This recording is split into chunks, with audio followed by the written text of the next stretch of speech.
Violet Jessop's life is one of those remarkable stories that seem almost too incredible to be true. Born in 1887 in Argentina to Irish immigrant parents, Violet's early years were a struggle for survival. She was the first of 9 children, but only 6 survived infancy. At a young age, she contracted tuberculosis, a disease that was often fatal at the time. Despite the doctor's warnings that she might not survive, Violet's resilience shone through, and she recovered against all odds. This early battle with illness seemed to foreshadow the incredible survival instincts that would define her later life. After her father's death when she was just 16 years old, Violet and her family moved to England, hoping for a fresh start. Her mother, Catherine, found work as a stewardess on ocean liners, a job that fascinated young Violet. Although she initially hesitated to follow in her mother's footsteps due to the demanding nature of the work, she eventually embraced the role. After completing her education, Violet started working as a stewardess, finding herself drawn to the challenges and adventures of life at sea. Her first major assignment was aboard the RMS Olympic, the largest civilian ship of its time. Launched in 1910, the Olympic was a symbol of luxury and modernity. For Violet, this was an exciting opportunity to see the world and support her family. She quickly adapted to the life of a stewardess, a job that required not only physical stamina, but also the ability to handle a wide range of passengers with grace and professionalism. However, the glamour of her new job was short-lived.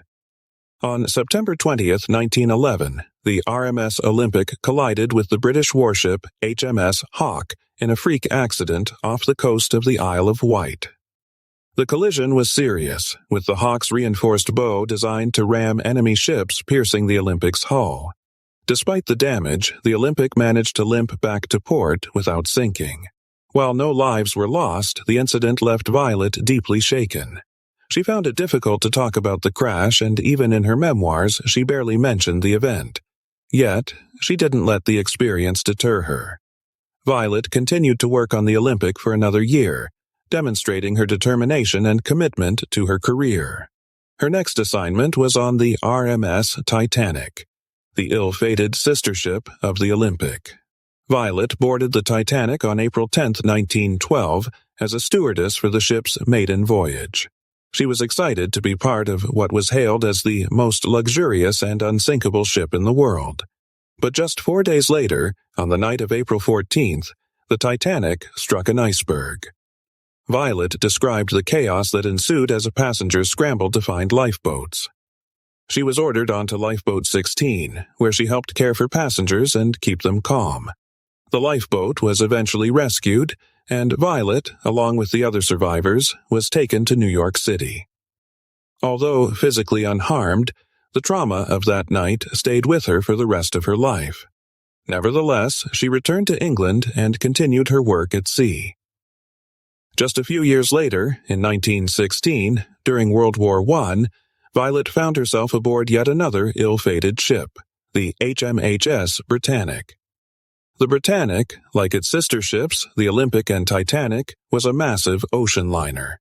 However, during the war, it had been converted into a hospital ship to transport wounded soldiers.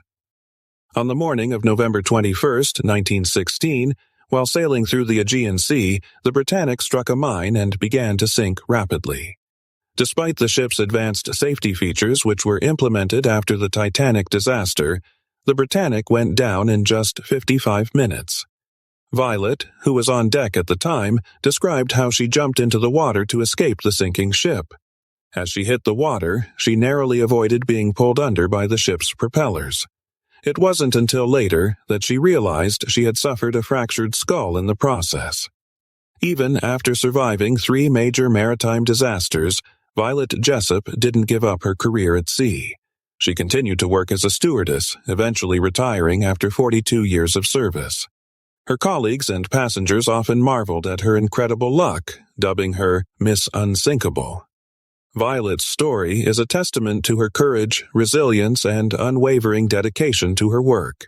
She passed away in 1971 at the age of 83, leaving behind a legacy that continues to captivate and inspire. Her life serves as a reminder of the strength of the human spirit and the extraordinary stories that lie behind the everyday faces we encounter. Violet Jessop's journey from a young girl battling illness to a legendary survivor of 3 shipwrecks is nothing short of remarkable,